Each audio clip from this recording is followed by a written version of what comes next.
but I want to have faith in humans. Give me something to believe in. Earth below me, sky above me, fire within me.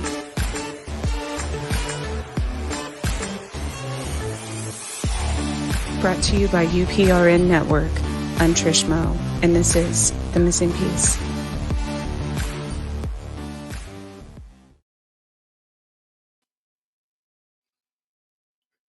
Good evening, everyone. I'm your host, Trish. This is The Missing Piece, and we're broadcasting live from New Orleans 105.3 FM and United Public Radio Network. And tonight is Monday, August 1st, actually. Today was Lugans and ancient pagan beliefs, which is the halfway point between the summer and the autumn equinox. So, my favorite season is just around the corner. I would like to thank Carnation for sponsoring me tonight, as well as all of my listeners. You know, I have grown so much. Not only individually on this channel, on a much bigger personal level than I could ever imagine, from the people I've met, from the people who've reached out to me, um, from the energy listeners, from all of that. But also, I've grown in number of people that listen, and that means so much to me. Now, I want to apologize. I know you all don't always believe that these things happen with the technical difficulties, but every single time, you know, when I have someone normal on who is going to talk about their own life or their books or their story, their transformation, something, I'm fine. I log on, you know, early before my show. Everything goes off without a hitch. I start talking about my own experiences or like ghosts or aliens or something. It'll kick me off right away, and that's what happened tonight. So I apologize. That's why I'm an hour late. And but I do want to. Joe gave me the idea that I, you know, should talk about my own self once in a while. So I came across last week. You know, I do a lot of genealogy stuff for my own family, for other people, professionals. But oh, that's another thing I wanted to say. Um, that's part of the reason why I don't do a green screen. I change. I rearrange my house all the time because that keeps the energy flowing and that keeps, you know, the negativity, and I've always done that, just like changes like that every season. Um, so you will see different backgrounds, but as far as my brand new chair, like this is my cat scratched this, my little kitten that you all see occasionally. She just did this like within the last week because she was going crazy, but at least you know it's real. You know I try to be as authentic and transparent as possible because I know there's others out there. It's sometimes it's hard on TV shows or when somebody's being interviewed or whatever to believe that that's a real person. You know that those people are indeed humans going through the same. Well, some of us, you know, might not be human, but going through the same problems and issues as others, and that it's this is my story. You know, so that's one thing I wanted to address. But also, I came across a paper from which was interesting from 1977. It was from June 5th, and I thought it was funny because it said, "Here is what to do." Like this was on on a page, just like anything else, as serious as can be. Um, and it said, "See a UFO, here's what to do." And then it's got this little cartoon. I'll post it actually on my page after the show. But it's funny because it was from Wichita, Kansas, and it's got a list of 6 things to do if you see a UFO. Remain calm, don't jump to conclusions. 2, note the time, how long the UFO stayed in sight. Look at it completely. Note size, shape. Are there lights? What color are the lights? Is it moving? In what direction is it moving? How high? Is it above the horizon? Number 4, check an almanac or astronomy book to learn if it could be an astronomical event. You know, a lot of times people will be like, Oh my goodness, there's tons of UFOs in the sky, and it'll be like a meteor shower, or for instance, when the satellites were launched, everybody thought those were UFOs. Um, and then of course on here it says call the Wichita Omnisphere or the Hutchison Planetarium to ask someone to check it out. If it remains unidentified, notify the Center for UFO Studies. Um, and then it gave a Chicago address. Of course, nowadays there's many different places you can notify. Obviously, every state has a MUFON um, division. Most states have a UFO research. Um, or at least different. I wouldn't say just most states, most countries, anyways, have their own version of that now. So Um, that's also I know when I lived up in the mountains, occasionally we would check with the in the US we have like park rangers, like Forest Service for national forests, and they're the person that pretty much, you know, patrols the entire mountain and goes out on calls for that and such. And then they have their ranger station up on top of a mountain that is kind of their control point, and you can ask them as well. You can visit with them and see if something the night in question, if anyone has if they saw anything odd that night, if they kind of do your own research as well. You can look in papers, you can see if, again, if it is something with that on that specific night that might be off with planets, with meteors, anything like that. So I always tell people, because I'm one of those people that didn't I never believed anything until I saw it in my life, and I've seen a lot. I've seen a lot of shit.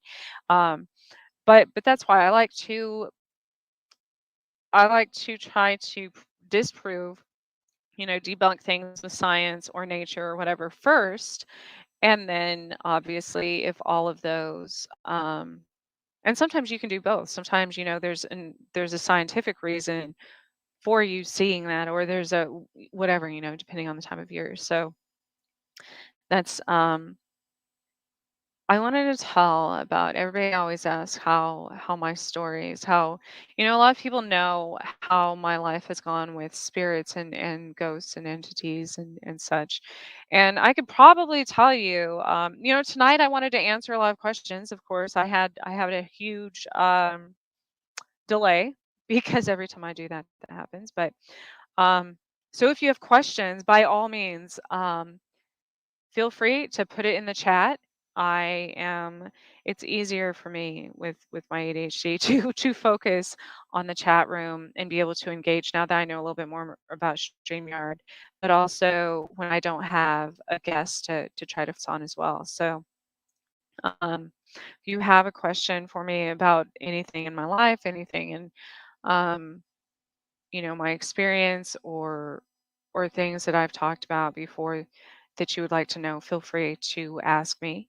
And aside from that, I wanted to talk about the mountains. I lived in Southwest New Mexico, in the Gila Wilderness for quite some time, and somebody asked me the other day about my first experience with um, something that might have been like a UFO, and thinking, in hindsight now, back then I of course as a little kid I had no idea what that was, but um we used to see the stealth fighter planes. They would test those out over the mountains in New Mexico. They would come from White Sands Missile Range, and they would test those over the mountains. So we saw those all the time, and we thought that was really cool because we're the first to ever see them. Literally, we were the first kids to experience the stealth fighter jets and the sonic booms that came with them over the canyons. And so here's these giant triangular jets, and as a little girl, that was amazing to me. Um, but one of the first things I was terrified of, I would get drawn to the woods a lot by myself. It was like something was trying to isolate me or call me to the woods. And that happened a lot. Like, I knew it was happening when I would say I was probably 3, 4 years old because we didn't have a fence yet, and after my parents built a fence, obviously I couldn't get out the fence, but, um, before that, I remember it happening a lot, and I remember even in the middle of the night that I would have this urge to get up and go into the woods, sneak out, um, but also one of the first things I was terrified of, and I remember it vividly all the time, and I know now in hindsight there has to be something to that because, um I've seen it documented in historical manuscripts. I've seen it documented in sci-fi movies and stuff like that, but I had never seen any of those at the time. We had an old school satellite dish and like 3 channels, like everybody else did in the 80s. So, um, one of my first memories was of a giant spider-like creature, and I'm pretty sure that's what that was in the woods. I don't think it was a spider particularly. It looked like a spider to me as a little kid, and it was huge. And when I'm talking huge, I mean this thing, um, it was probably like, I would say 6 feet wide by probably by 6 or 7 feet tall, maybe a little bit, maybe like 5 to 6 feet tall. And again, this was my child brain. I probably thought it was way bigger than but still, it was way bigger than like my room, my doorway, anything. And it scared me. I was terrified of that thing. There were other entities that didn't scare me as much, and I thought they were very kind to me. And there were spirits that were kind to me and such up there. And we were on an ancient native burial grounds as well. I mean, the entire mountain was, but there were also. I lived near the Gila, the cliff dwellings. I also lived near a lot of where they discovered the Paleo tribe, um, which was like 30,000 years before any inhabited um, more modern native tribes that we were aware of. And this was just in the past few years they've discovered that. So I wasn't aware of that at the time either. Um, so the spider was one. I got woken up a lot in my sleep. Um, I would also wake up in the morning in different parts of my room. Um, with nosebleeds all the time. My pillows were always covered in blood. I would have nosebleeds all the time in my sleep, and my mom's like, how is it like splattered, on different so it's almost like something just dropped me, not on my bed, somewhere else in my room. Sometimes my pajamas were like backwards and stuff. I remember that. Sometimes in my parents' room seemed like 10 miles. I mean, it could have been 10 miles away to me for that matter. It wasn't. It was across the house. But because of these things that happened, it terrified me. And I remember telling my mom, these things. And of course, even with the spider, she's like, "Oh no, it's just a little spider. It's not going to hurt you." And she would use it was something similar to Lysol, like a room like an air freshener. And she would spray it and she would say it was monster spray. I didn't know until as an adult I actually tried that when a very negative interdimensional being was in my house. I tried that years ago and it worked because they don't um that's one of the things with like sage and stuff. They don't like the scent. They don't like strong smells. They can't touch things like that. It's toxic to them and they absorb it through their skin. So essentially, yes, the monster spray my mom was using just as kind of a placebo effect on me was actually effective at the time. And so I thought that was funny when I learned that when I was older. Um One of the major times though that I just recently remembered again because I mean most experiencers um forget things over and over and over and over. We either block them out because it's traumatizing or our memory of it is erased. And so one of the main things I remembered recently was And there's a reason I do that. A show will come on, somebody will tell me to watch some specific movie or read a book or listen to a song or whatever, and I I end up doing that because that's what I'm led to. And I don't typically, the only reason I do that when somebody mentions it is because that's not normal for me. I mean, I read a lot and stuff, but I don't just go watch TV. I don't just, unless it's specific. So I was in Colorado one time. I mean, I used to live in Colorado, and I was going to a business meeting. I was modeling at the time. I was going to a business meeting with my makeup artist um, in Grand Junction. And Grand Junction's a few hours from Denver. Um, we were we left at like 3 or 4 in the morning. We were supposed to be there to check in to my contracted meeting by it was like 7:30 or 8. And so, given our current um the distance we had traveled and such, we could see the lights approaching of Grand Junction of the city on the highway. But on the way there, her and I started talking about all these things that happen in our life, all these, and I remember that. I don't remember what they were because that part is still completely erased, but we started realizing all of these synchronicities, and we were perfect strangers. Like, we had never met. Similar things happen in our lives. We had a lot of similar people in our lives. And so that's the last thing I remember. And we saw the city approaching. We're like, oh, good. We'll have plenty of time to check in the hotel, um, get ready, whatever, and show up to my contracted um, modeling thing. And so the next thing I know, this was like, it was still dark. So it was like 6:30 in the morning. Um, the next thing I know, the sun's out. I look at the clock, it was between 11:30 and 12. Um, and we're in the middle of the desert. There's no city in sight. There's nothing in sight. We are in the middle of the desert driving. Neither of us had any idea. We both start freaking out. I'm like, how? There's no way we missed an entire city. We didn't miss it. You can't miss Grand Junction from that highway. You drive right through it. You drive right over it, in fact. And so here we're confused. One is how we missed an entire city, how we also missed like 6 hours of time, but more importantly, where the hell we were. So finally, we came up to like a rest area, and I got out to look at it was like a historical type marker, or a rest area sign, with a map. And we were halfway through the Utah desert, and neither of us had any idea how we got there, what happened.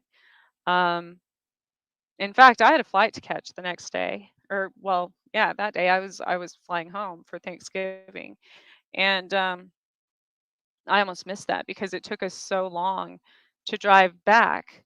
Now that we were halfway through Utah. And so um, and obviously extremely frazzled. Like, how do you explain that? The first time it happens, how do you explain? Because it wasn't like it was just me by myself. If it was me by myself, I would have thought I had gone insane.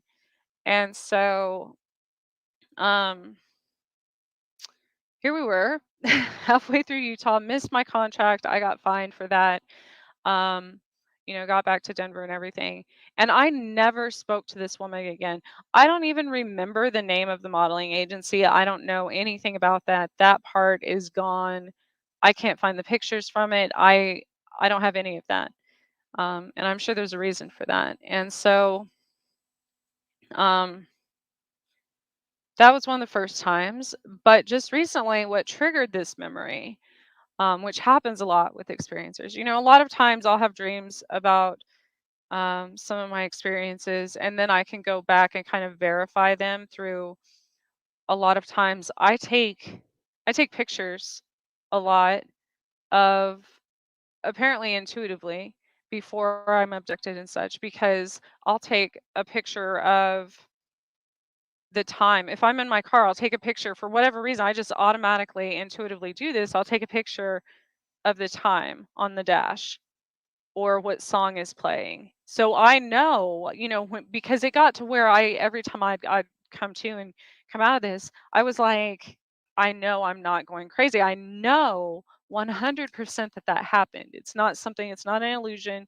It is not a figment of my imagination. I know this happened. And so it got to where I started proving it. And so, just recently though, sorry, I keep getting off track. Um, I had no idea that um, what eventually was known as Area 52 um, was located halfway through Utah, and so so that was a big that was a big moment recently in my memory of those things, and so a lot of times those trigger other memories, that I didn't know existed either. And it's hard to work through that because yes, we know that not only are there, the military abductions and stuff, we know that there's extraterrestrials. We know that there's those kind of abductions, we know. Um, but sometimes I think I, I don't think my memory was erased of some of these things. I think like with my own mind, I blocked it out because some of them were very traumatic. Some of them, obviously, Joe and I were just talking about this. I'm extremely hard headed. I question everything. And so if somebody's taking, I would be the worst person to kidnap for them, for that matter, because I'd be questioning them and they'd probably get so damn annoyed by it that they'd like not. So, um, so I had some traumatic experiences with those things as well. And so, that was one of the first major times because I ended up in another state. Not only did end up in another state, I lost a lot of time. I wasn't alone. And so when I read all of these reports nowadays, when they're trying to tell people that that oh, abductions don't exist. It's just sleep paralysis. Okay. I don't sleepwalk into another state. I don't um Oh, throat chakra. See, again, what I wasn't supposed to talk about. Um, there's no way I can, especially when I was wide awake before it happened, and had somewhere to be and a schedule and was on a direct route to like we saw the city. It's not like we got lost before it. And so that's one of the major things that obviously tells me that that actually happened, and the fact that there was another witness, and um it also proves that wasn't sleep paralysis, because with sleep paralysis the theory is that you imagine in an illusion state or a dream type state, you imagine something holding you down to where you cannot speak or move or anything else. And then of course there's a lot of people that with the theory that it's something holding them down, like an old hag, an extraterrestrial, a shadow figure, whatever it is, like sitting on their chest or something.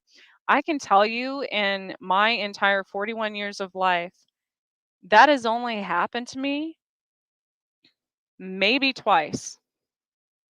Maybe twice. The actual sleep paralysis where I thought that something was, holding me down to where I couldn't move or talk.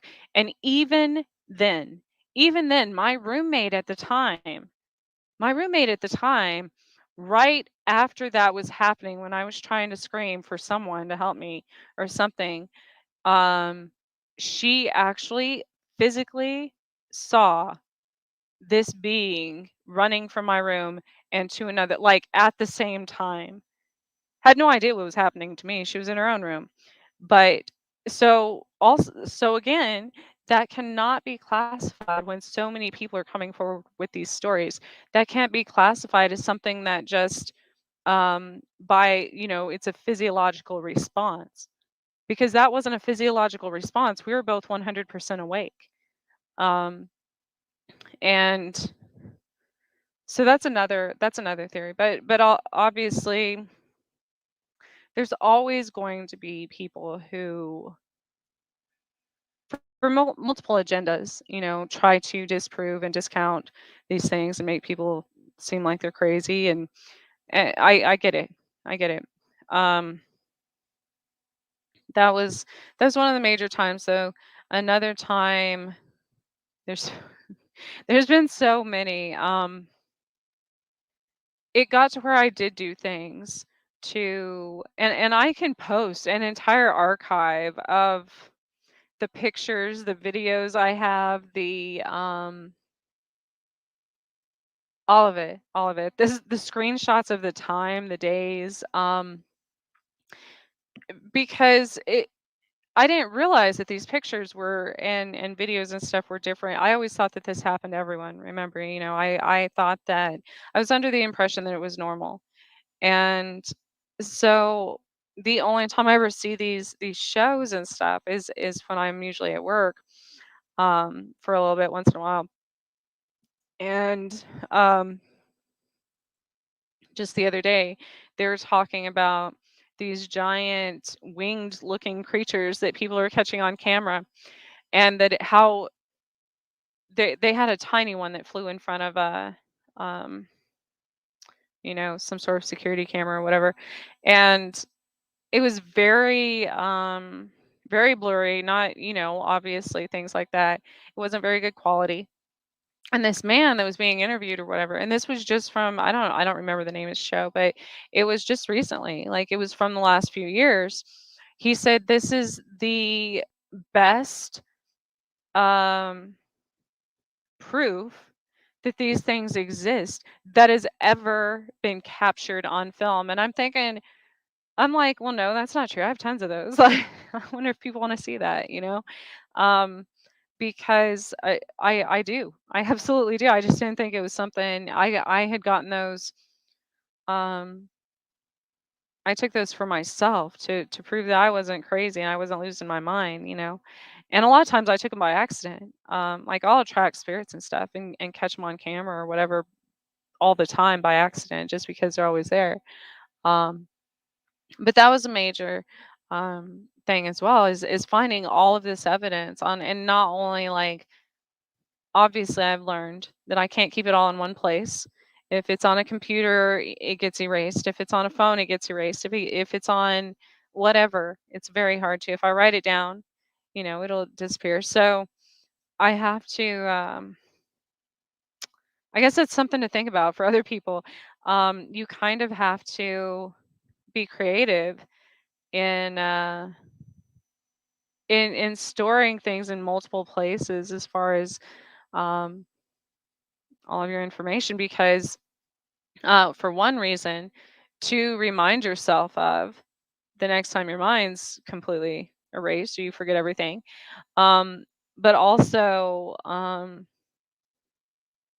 if it's in multiple locations, if other people know about it, then it's harder to erase, it's harder to get rid of. So um, that's become really important actually in my life.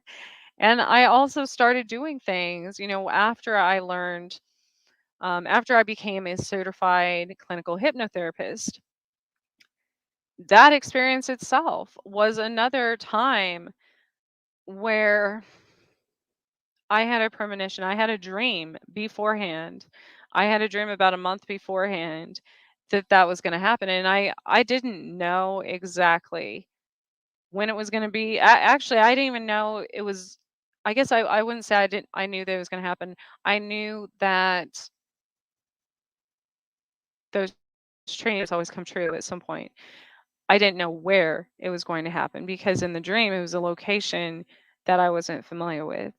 Um, and so I went to Oklahoma to study clinical hypnotherapy, and while I was at the hotel, um, I heard a man screaming, and in my dream a month prior, I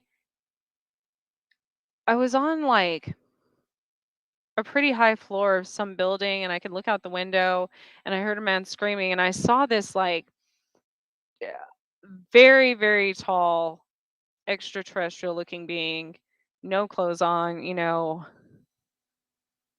it was like a greenish gray looking anyways, I saw him because he was a lot bigger than the man, and the man was obviously an adult.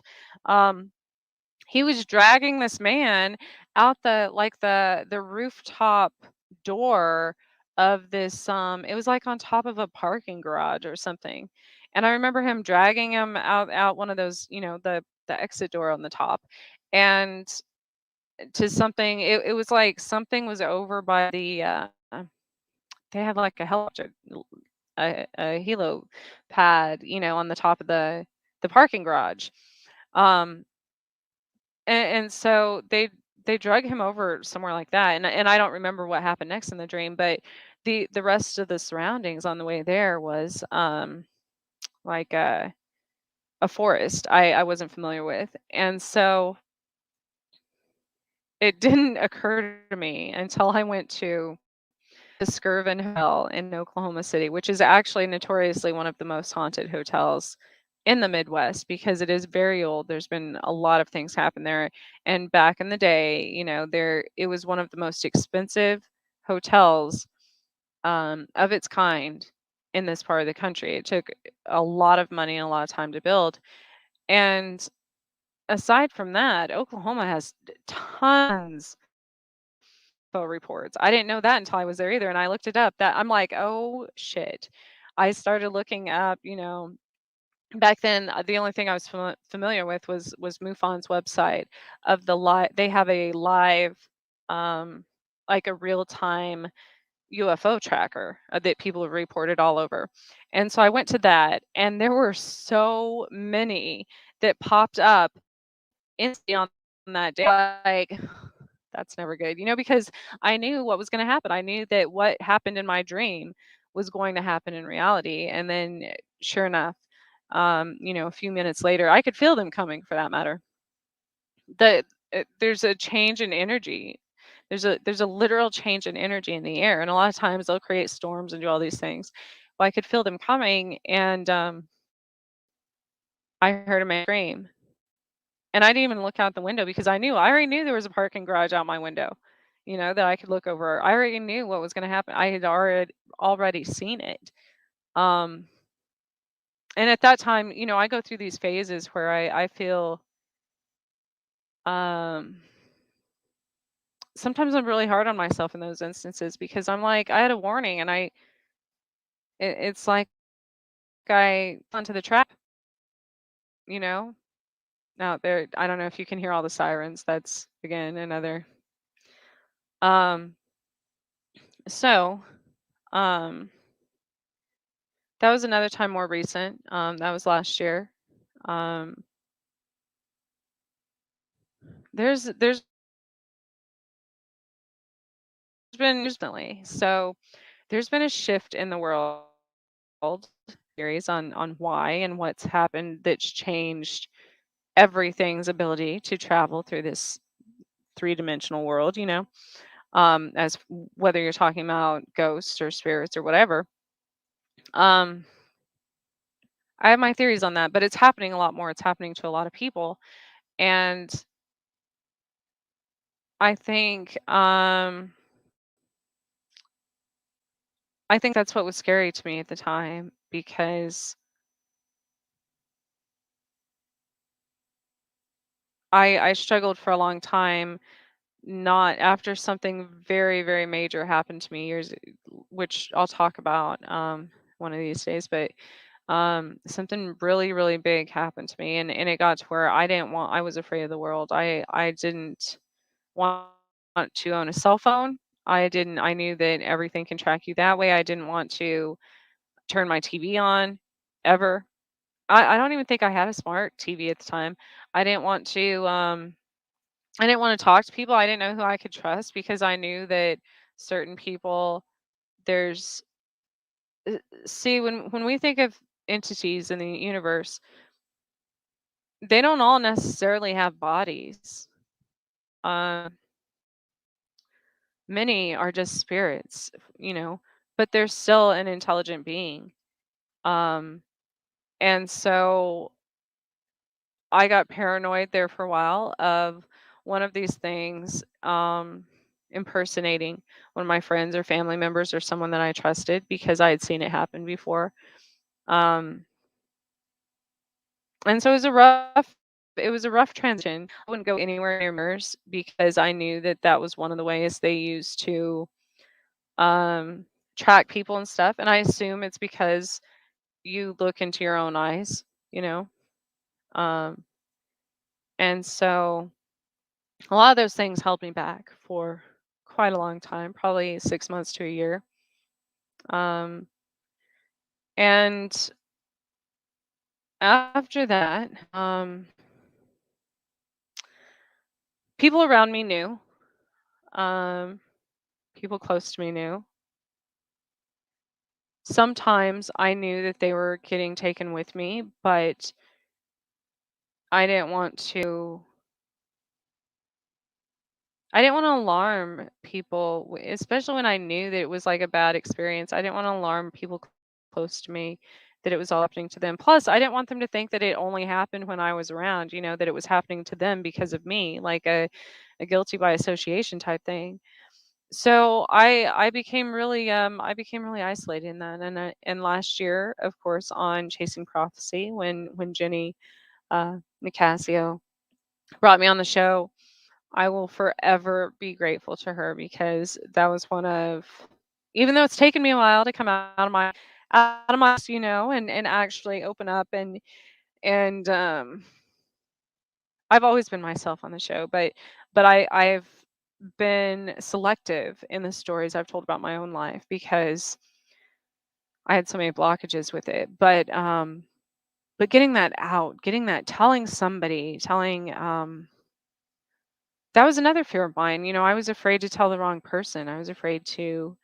Kansas used to be known, and the town I live in as the um, mental um, capital of the world of the U.S. As far as the institutions and the asylums and stuff, because they said there were so many crazy people here. But now that I'm learning about these things, it was people she didn't want.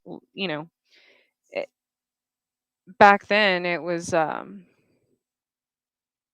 Oh my gosh, see, this is what I'm talking about. Like I completely lost my train of thought. It's like something literally zapped me. Um,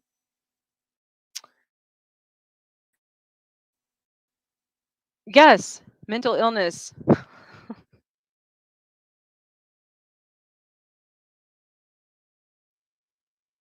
See, my screen just went black. So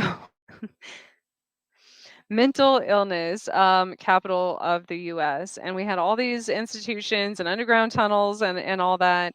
And that's where it made me think that obviously if this is happening to me here and I've been here for a little while, then it's happening to other people all over the state, all over the Midwest. And then it makes you wonder, like, why here? Why yes, you can prove some of the reasons scientifically, different ley lines, different um, being in the geographical center of the United States, things like that. Um, but it makes you wonder if it's just certain people will say it's certain bloodlines, it's certain this or that, but my family wasn't originally from here. And as I said, it doesn't just happen to me here. But major thing, look at like Superman was based out of Kansas, Supernatural. There's all these um there's all these sci-fi, there's all these comics, there's all these movies that have been based in Kansas. And it's the heartland. There's way more that we're missing than just um, ley lines and reactors and um, even planetary alignment and things like that. I feel like there has to be something else here. And it's not that just draws gifted individuals because a lot of places do that. There's a reason everything is like more magnetic in this place. And that could be it. It could be something as simple as that. Um I don't know. I don't know. I don't have an answer. I do try to go to tour and learn about the history of a lot of these places and a lot of the asylums, because I sometimes the people who have been tortured at those places visit me, um, whether it be in my dreams or in waking life, and show me some of the horrible things that have happened to them. But more importantly, are those part of some of the Millab, um, those abductions, or is it an experiment? Know? Um, so, and when I say these places are huge, like they say there's tens of thousands of bodies buried under the Topeka State Hospital alone, unmarked, unmarked at that. Um, and if you look up just the nature of the experiments done here are absolutely horrendous, and it makes me sad that humans ever do that to each other. But obviously, it also makes you wonder if they're being influenced by something, by an outside force that nobody can see, that's working behind the scenes. So, um, those are some of the main things of this. Um, Recently, I started obviously trying to better my health with Lyme disease. Um, But sometimes the symptoms made me wonder if those weren't from Lyme disease, like if those were caused from something else, because Lyme disease affects every single part of you. And um, I was thinking how, well, obviously, if you get abducted and you travel to their ship that came from another planet or wherever, um, and especially if you travel outside of this planet, um, you're exposed to germs and diseases and stuff that our bodies aren't used to. And so I'm wondering if that's how I got Lyme disease, because the night, I want to say the weekend I got it, I was camping and stuff, but I took some really odd pictures and it was a full moon. Um, so that was really relevant at the time. Um, and then you see in the media and news and everything how these bacterias are evolving and affect, there's the red whatever one that affects the ocean, and is so toxic that it could kill an adult within, I believe, 5 minutes, but it can also kill things like a whale. And so if you think of something like that, flying in on one of these asteroids, the earth's hit with, I don't know, tons of asteroids all the time. um, if you think of it coming in on one of those, or being carried just from people when we go on, when we're exposed to it, then absolutely, like that would be, and then or some of the ticks that were dropped out of military planes during the project whatever back in the day, over Georgia and San Francisco, things like that absolutely could spread a disease that at 100% affects every single part of your body and crosses the blood-brain barrier. um So I've theorized all of those things as well. Um, when I'm thinking of past uh, memories of abduction. And so I try to work it out, and I encourage you to do this as well. I try to debunk and prove scientifically, physiologically, biologically, astronomically, every way. I try to look at it from every single angle. So I know 100% that what's real and what's not. Um, and there's been other times I've had a dream about driving down the road and someone chasing me in a car. Not like they're not in the car, they're in a ship or something. And we see them coming up behind us. And that used to happen a lot. Um, and I never really knew if it happened in real life. I thought those were just dreams for the longest time until I started finding pictures up on my phone of being in places that I didn't know I was going to. Or again, it's not like I've been tested for every behavioral um, and psychological issue that a person can have, and it's none of those. So, what's your opinion? What are your thoughts as listeners on my experiences? Do you think it's all sleep paralysis? Do you think um, it's just the government? Do you think it's both the government and extraterrestrials? My gosh. Whew. Something just went across my living room and scared the heck out of my dog, made him fall off the couch. But anyways, so what's your opinion? Do you think that these people, as far as scientists and psychologists, psychiatrists, things like that, do you think that they're right? And this is some sort of um, vitamin deficiency causing sleep paralysis? Do you think it is um, military abductions only? Or do you think it's a combination of all three of those things? Let me know. It'd be interesting to hear everyone else's perspectives as well. And I have tons more other people there, but um, it's getting close to. And now I only had an hour since we lost the first one, and I've even been affected during this time. Like I could feel something literally made me lose a complete train of thought, twice at least. So um, another thing I found from June of 1963 was when um, I don't want to say it was NASA, and I can't read that small, but I do remember the article. It said the government um, dumped 400 million needles in space. That was back in 1963. Also, radioactive levels increased in the United States as Johnson wins friends in the UN. Huh.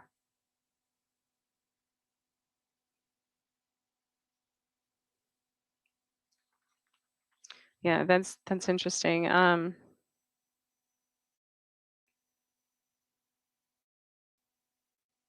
Oh, another time, I was trying to think, another time when I was in Lawrence, Kansas, and I can post these pictures as well. One of they have little storefronts, and there's a lot of concerts and stuff there. They have a lot of music venues, and the storefront had a girl sitting execution style, kneeling in front of these other girls. It was She had knocked over a cup with some, red fluid in it, or that's what it looked like. And then on the other window, the display had the same girl completely fallen over on the ground with the red cup, or the cup with red fluid in it, red liquid. And then behind her was another girl with completely white hair, and another one.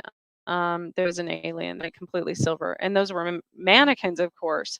But the picture and the message that was depicting was crazy to me. That I'm like, does nobody notice this? Like, somebody's putting out that message. Somebody's going to notice that. And I took a picture of it. And it was later that night um, that we went to my friends went to this bar. A lady had been there. It went off again. And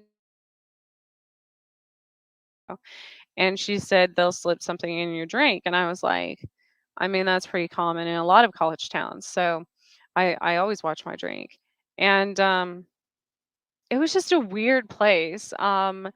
And then I went into this cereal bar that had owls everywhere. Like they collected miniature owls, and I was like, "Oh no, no, I've seen that movie." So, um, Lawrence was a very odd place. And that's where a lot of there's always good and bad, obviously, in anything in the world. So that's where you hear a lot of the reports of really evil, not just evil spirits. That's where they filmed a lot of the scary horror movies from like the 60s. Um, so not just scary films, but also reports that like of like CE5 and stuff, which I don't believe they have bad intentions at all. That's not what I'm saying. I'm saying when you get certain people that um that will say something about will kind of trigger something, and especially if you've had an experience there, that will trigger that memory. So a lot of times other experiencers help trigger memories because then you're both recalling the energy of something that happened to both of you. Um, and and I think that's important nowadays because more people we're learning more.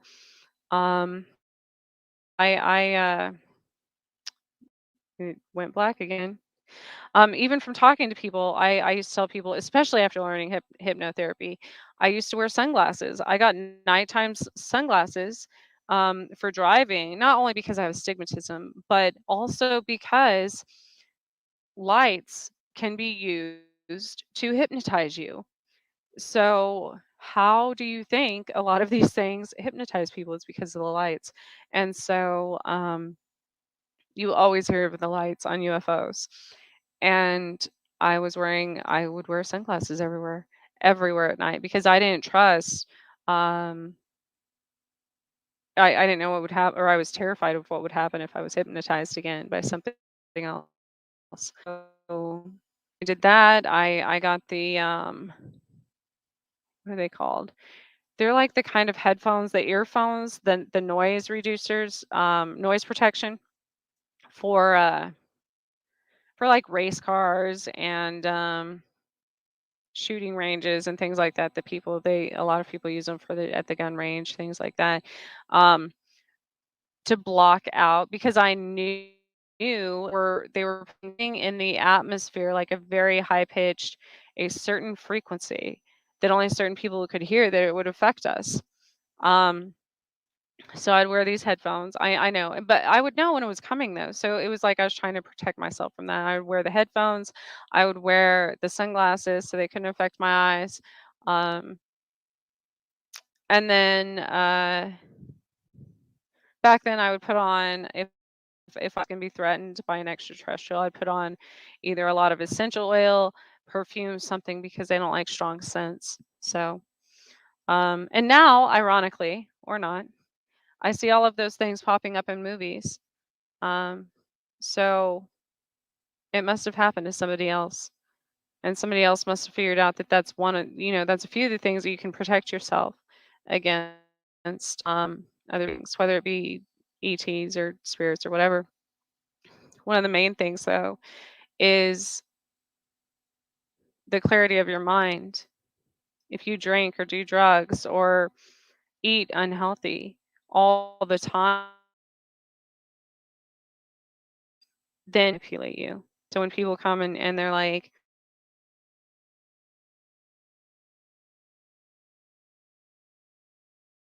um, how can extraterrestrials just take you against your free will?